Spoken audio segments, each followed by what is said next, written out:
Now let's shift over to the West Coast. It's starting to feel like deja vu for Brian Kelly and LSU. Despite a late game tying field goal, LSU was unable to finish off USC, letting USC running back Woody Marks run in for the go-ahead touchdown with 8 seconds remaining.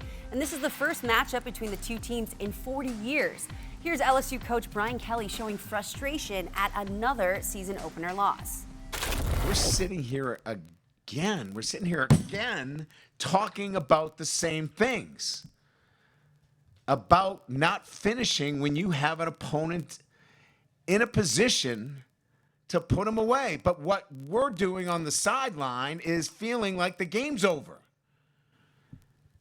And I'm so angry about it that I got to do something about it. I'm not doing a good enough job as a coach. And I got to coach them better because it's unacceptable for us not to have found a way to win this football game. It's ridiculous. It is ridiculous. Slow starts have been the theme of the Brian Kelly era in LSU. This is now the third opener that LSU has lost under Kelly. Every other team in the SEC has won at least one opening season game during this span. But Coach Kelly seemed a bit more optimistic today.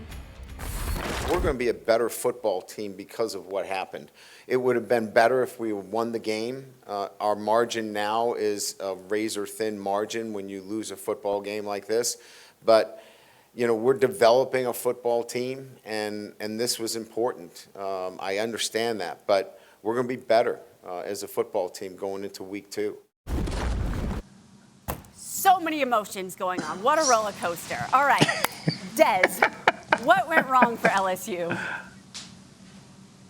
Well, guys, when I watch a game like of this magnitude, I think about the storylines. One of the biggest storylines coming to the season was how LSU, they went out and got Blake Baker from Missouri as their defensive coordinator. They made him the highest paid assistant coach in the FBS. And so I'm thinking, okay, because their defense was trash last year. I'm saying, okay, this is the moment. There's always a moment. Either it's a Heisman moment or a moment as a coach where you can separate yourself from the other coaches. And when USC had the ball with less than 2 minutes left, I said, this is the Blake Baker moment. Is he going to live up to the hype, to the amount of money they paid for him to come to Baton Rouge? And they failed miserably. So I'm looking at this Blake Baker experience right now thinking, you know, they played well. Don't get it twisted. The defense played better than they did a year ago. But when you're the highest paid assistant, then this is the moment when you start to separate yourself from the rest of the DCs because you make a big stop in a big game against the USC Trojans, and they wasn't able to do that. They came up short, Sam.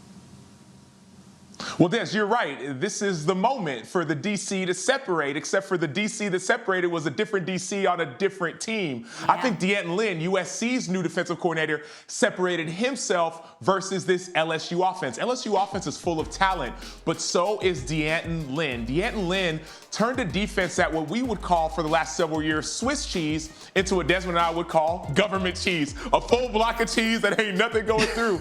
And so this defense showed up from the very beginning. They were tough, they were physical, they were relentless, things we hadn't seen from USC over the last 2 years, and even by Oklahoma, because that's where Lincoln Riley and that's where his defense coordinator came from before the year before. And so what one coordinator did make their statement, did have their quote-unquote Heisman moment, but it wasn't on the LSU side, it was on the USC side and with D'Anton Lynn. Only you, Sam, can give us such an eloquent cheese statement. Thank you so much.